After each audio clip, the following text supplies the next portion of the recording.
My dear students, we will start today's class. Today's class is on Tier 1 English test held on 17th July, Shift 2. So let's start.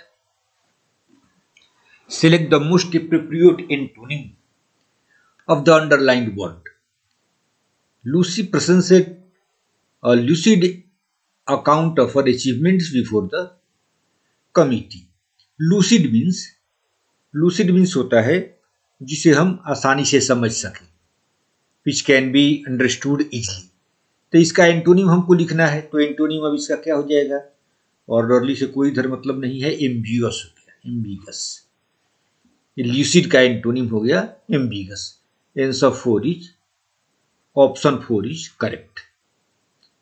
Intelligible, transparent, और हमें intelligible तो synonym हो गया, इसका antonym हो गया ambiguous. Select the most appropriate antonym of the given word in following sentence. Traitor. Traitor means कहते हैं जो देश विद्रोही हो, देश के साथ गद्दारी करता हो, उसको ट्रेटर कहते हैं. तो ट्रेटर के साथ हमको एंटोनिम लिखना है, तो एंटोनिम क्या होगा? People should vote for honest and loyal leaders, not for betrayer and defender. Select the most appropriate antonym of the given word in the following sentence. Traitor का एंटोनिम लिखना है हमें, तो ट्रेटर का एंटोनिम हो गया loyal.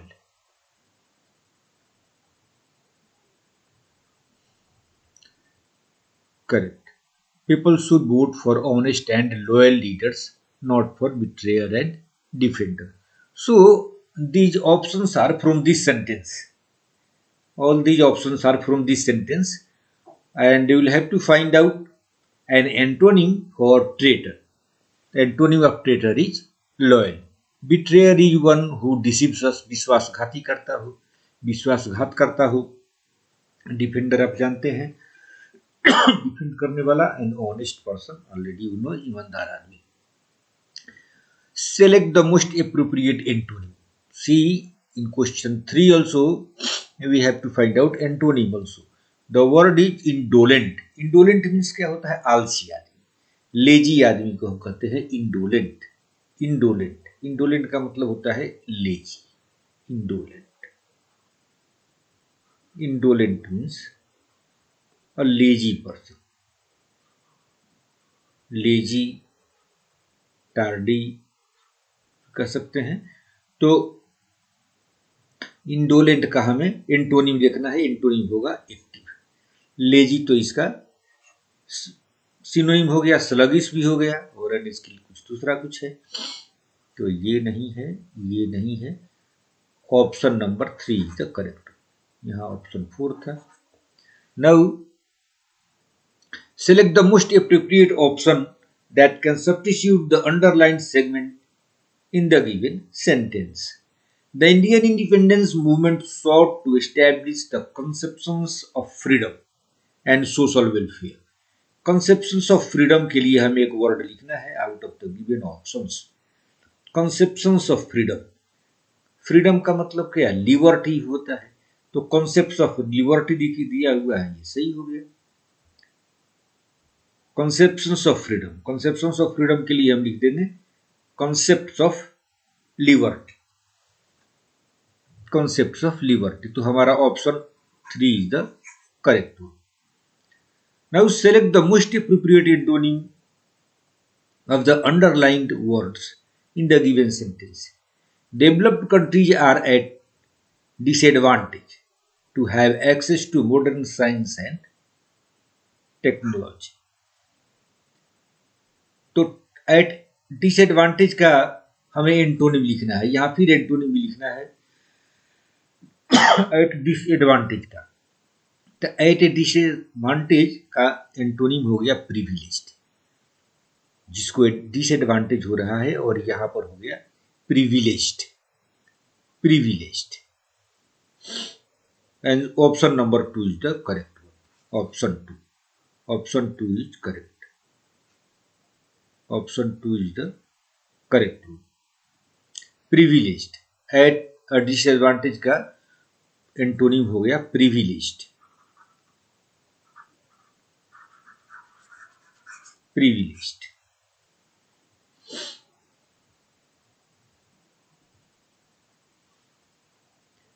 The following sentences has been split into 4 segments and identify the segment that contains a grammatical error. She always invite me, तो she always invite me तो होगा नहीं, या तो पास्ट में होगा तो invited me होता, और always है तो उससे कोई मतलब नहीं है, लेकिन यहाँ invites me या invited me ऐसे होना चाहिए था, तो ये पार्ट गलत है। इनवाइट मी ये पार्ट गलत है, तो हमारा आंसर ये सही है 3, बाकी सब गलत है। ग्रामेटिकल एरर वाला पार्ट जो है वो 3, इनवाइट ये गलत है, तो हमारा आंसर 3 हो गया। By whom was the coffee made, तो ये पैसिव वॉइस में दिया हुआ है, पैसिव वॉइस में ऑलरेडी ये दिया हुआ है, हमको इसका एक्टिव बनाना है। पैसिव वॉइस में दिया है, एक्टिव हमको बनाना है। By whom was the coffee made, तो बाय होम जब भी रहता है, पैसिव में बाय होम रहता है और एक्टिव में क्या रहता है, हु रहता है। तो who made coffee, who made the coffee, who made the coffee, option 2 is the correct, who made the coffee.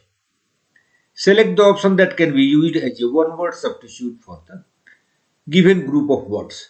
Certain to happen, certain to happen के लिए हम क्या कहते हैं, अवश्यम भावी, जो हमेशा जो होने ही वाला है, जिसको कोई रोक नहीं सकता, which can not be prevented, which can not be stopped, that is inevitable, inevitable अवश्यम भावी। इंडिस्पेंसेबल का होता है,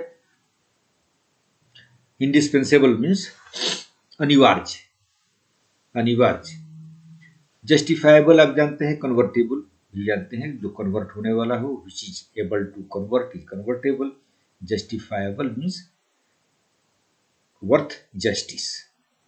इंडिस्पेंसेबल इज कंपल्सरी, मैंडेटरी, इसको हम कहते हैं indispensable. Inevitable means which will certainly happen, that is inevitable, which will certainly happen is inevitable. The answer option 4 is correct one. A dime a dozen. A dime a dozen means simple thing which is worthless, which is now has no worth. A worthless thing. A dime a dozen. A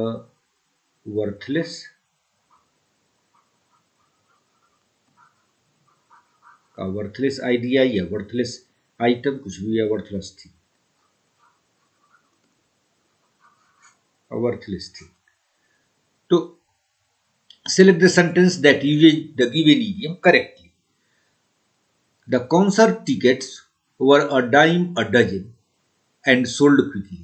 तो ये तो गलत है, जब dime a dozen है, worthless होगा तो sold quickly कैसे होगा, तो ये गलत है। The antique store had some rare finds, but they were a dime a dozen. Antique store है सम रेयर फाइंड्स, हम दूसरे सेंटेंस भी पढ़ते हैं। Her ideas were worth a dime a dozen and didn't impress the boss. ये सही है, क्योंकि वर्थलेस था तो बॉस को इम्प्रेस नहीं किया, तो ये हमारा सही है। Answer 3 is the correct one. Her idea was worth a dime a dozen, so it didn't impress the boss. The restaurant had some delicious desserts that were a dime a dozen. जब delicious desserts है तो dime and dozen नहीं होगा, तो ये गलत है, और ये भी गलत है। rare finds है तो rare finds तो dime and dozen नहीं कैसे होगा, जब rare finds है तो worthless नहीं होगा, तो ये भी सेंटेंस गलत है। हमारा आंसर हो गया option 3. Option 3 is the correct one.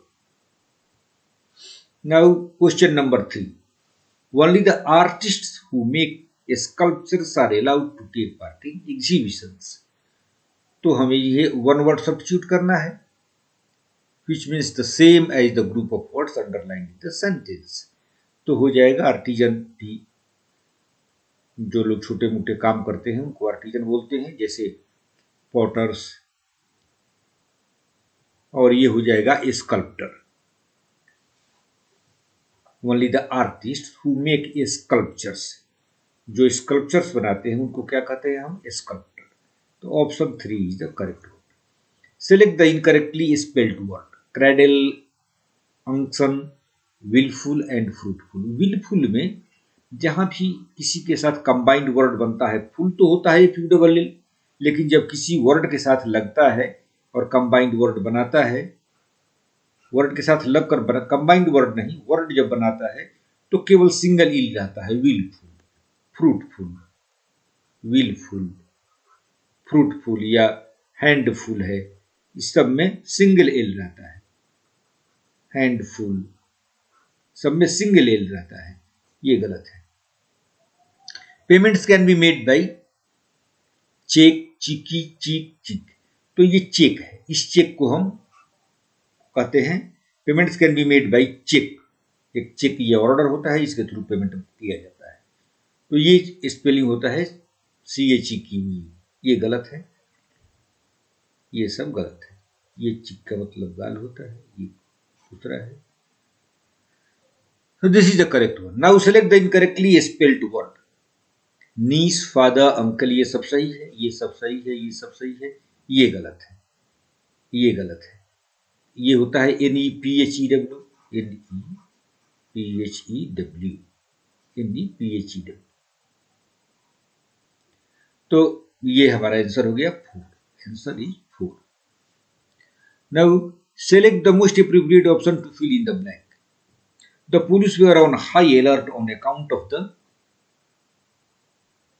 convict। जो convict के लिए पुलिस हाई अलर्ट में थी, who had killed many people। तो ये कौन सा convict होगा? एलोप्ट वाला convict नहीं होगा। एलोप्ट वो होता है जो शादी के लिए किसी को बिना परमिशन का भगा कर ले जाता है। रन अप मीन्स पीछे करना, वॉक अवे भी नहीं होगा, रन अवे होगा। जो फरार हुआ हो, एब्सकॉन्डिंग, एब्सकॉन्डर, जो कॉन्विक्ट फरार हुआ हो विदाउट एनी परमिशन, जो जिसका आता पता नहीं हो, उसको कहते हैं रनअवे। रनअवे यहाँ एक एडजेक्टिव का काम करता है। Runaway, runaway means, runaway means यहाँ एब्सकॉन्डिंग हो गया, फरार है, जो फरार है, absconding, absconding, absconding convict. Now identify the sentence that correctly uses the indefinite article। indefinite article an होता है, उसको हमें देखना है किस सेंटेंस में करेक्टली यूज किया गया है। सी इज एन इंडियन, ये सही है। Indian artist married to a European engineer, ये भी सही है, यहां भी सही है। यूरोपियन हम कैसे लिखते हैं? ई तो आया है, लेकिन हम लिखते हैं इसको कैसे? यूरोपियन। तो प्रोनाउंसिएशन इसका कॉन्सोनेंट जैसा है, इसलिए यूरोपियन के पहले ए आता है। A European, a European, a European. तो हमारा सेंटेंस एक नंबर 1 सही है। Option 1 is correct. Sentences of paragraph are given below in jumbled order. You have to arrange them in coherent order. According to Homer, Achilles was brought up by his mother at Phatia with his inseparable companion. According to Homer. अब यहाँ देखिए, Achilles was bravest, handsomest and greatest warrior. Later on, Homeric। तो यहाँ पर क्या हो जाएगा? सबसे पहले डी से शुरू होगा, डी से। Achilles in Greek mythology is son of the mortal Peleus। उसके बाद फिर Achilles यहां आता है, तो हमारा हो जाएगा DB, DBAC। Achilles was the bravest, और फिर according to Homer, Achilles was brought up and then C, Achilles, and then later on Homer tells suggest that Tullius was Achilles kinsman और lover। तो हमारा आंसर हो गया इसमें DBAC। यहां से सेंटेंस शुरू होता है। एक्लिस 2 बार आया है, लेकिन एक्लिस का सबसे स्टार्टिंग पॉइंट कौन सा है? ये है, इसलिए हमारा आंसर हो गया 3। Select the most appropriate antonym of the underlined word. He regards himself as a patriot, तो पेट्रियट का हमें एंटोनिम खोजना है। ये सब तो एंटोनिम खोजना है, तो हो गया लॉयल। पेट्रियट का एंटोनिम हो गया लॉयल। 17 एंटोनिम खोजना है। देखिए यही गलती हो जाती है। लॉयल तो हो गया इसका सिनोनिम, नेशनलिस्ट और लॉयल तो हो गया इसका सिनोनिम, ये तो हो गया सिनोनिम। यही गलती हो जाती है जानते हुए भी। हमें करना है एंटोनिम, मैं कर रहा हूं सिनोनिम। तो देखिए एंटोनिम पहले भी मिला था हमें, वो जहां ट्रेटर था और एक और कुछ था, सबसे पहला ये दूसरा तीसरा क्वेश्चन था। तो एंटोनिम पेट्रियट का एंटोनिम हो गया ट्रेटर, ट्रेटर हो गया। ये हमारा आंसर हो गया 1। ये तो हो गया synonym, loyal is synonym. Patriot का सिनोनिम हो गया लॉयल, सिनोनिम। तो हमारा आंसर यहां पर हो गया 1। Option 1 is the correct one. Antonym of patriot is traitor. Now another thing. You will have to be cautious in your examination. You must go through the question whether the antonym is asked or synonym is asked. Otherwise, with your knowledge, you can make mistake, and once the mistake is made, your marks will be curtailed. She might have completed her research by that time. Passive voice में बनाना है, तो she might have completed her research. Her research से sentence शुरू होगा। Her research might have been completed. Her research might have been completed by her by that time. ये सही है, बाकी सब सही नहीं है। might भी नहीं होगा, might had been नहीं होगा, might have been में चेंज होता है, might had वगैरह कुछ नहीं होता है, ये भी गलत है। Option 1 is correct. Now 19. Select the option that can be used as a one-word substitute for the given group of words. Any female animal which feeds its young on milk from her own body. तो उसको क्या कहते हैं? Mammal बोलते हैं। उसको mammal बोलते हैं। जो अपने बच्चे को अपना दूध पिलाती है, उसको हम मैमल बोलते हैं। एनी फीमेल एनिमल, उसको मैमल बोला जाता है। बाकी फोना, वर्टेब्रेट, पैरासाइट, ये सब अलग अलग वर्ड्स हैं। Select the most appropriate meaning of the given idiom. Scrape the barrel. Scrape the barrel का मतलब होता है लास्ट रिसोर्ट को यूज करना। Last resort, to be force to use one's last and biggest resort. जब कुछ भी नहीं बच जाए तो इसको यूज करने को कहते हैं scrape the barrel. Scrape the barrel means to be forced, to be compelled to use one's last and weakest. जब हम अंत में अपना जो भी हमारे पास बच जाए उसको यूज करते हैं, तो that is known as scrape the barrel. Now one passage is given, and in this passage we have 5 questions. Let's go through the passage. Ambition is a vital ingredient for success. Without ambition to push us, we will not be। यहाँ देखिए, यहाँ पर generally able रहेगा, लेकिन of दिया हुआ है, तो यहाँ कैपेबल ऑफ। एबल इसलिए नहीं होगा, अगर एबल रहता तो टू रहता। Able to and capable of, ये याद रखना है, कैपेबल ऑफ। तो इसलिए यहां क्या होगा? Capable. Option 2 is correct. Option 2।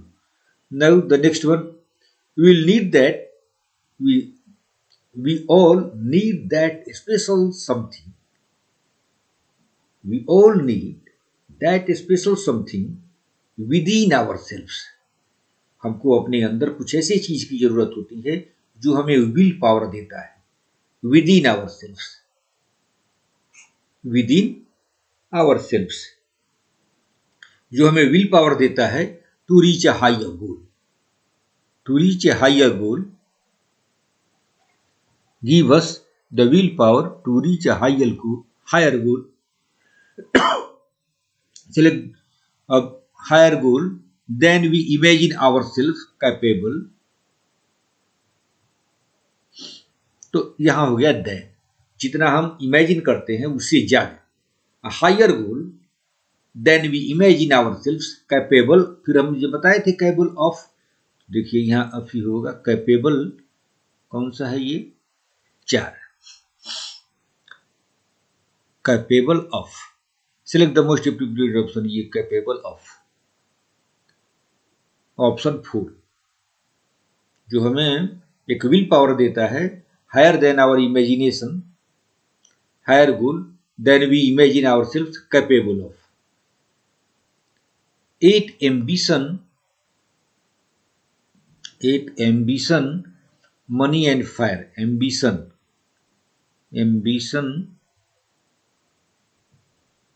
25 तो इधर ही है।